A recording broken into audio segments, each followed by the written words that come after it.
Kim Chu, nagulat sa reaksyon ng panawagang pakikipagbalikan ni Sian Lim.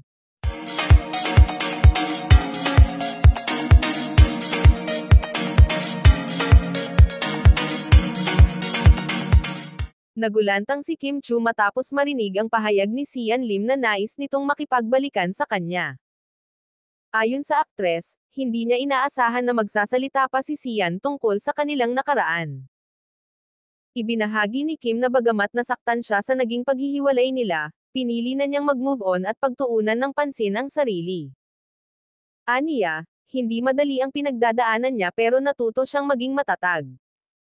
Naramdaman niyang totoo ang sinabi ni Sian, ngunit kailangan niya munang pag-isipan ang lahat. Ayaw ni Kim na basta-bastang magdesisyon base lang sa emosyon.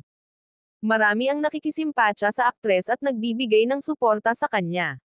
Inamin ni Kim na may mga alaala silang mahirap kalimutan. Sa ngayon, mas pinipili muna niyang manahimik at pagnilayan ang nararamdaman. Patuloy namang umaasa ang fans na muling magkabalikan ang dalawa. And this are chika for today mga ka-showbiz, sana nag-enjoy kayo. Don't forget to like, share, subscribe and click the notification bell for more updates.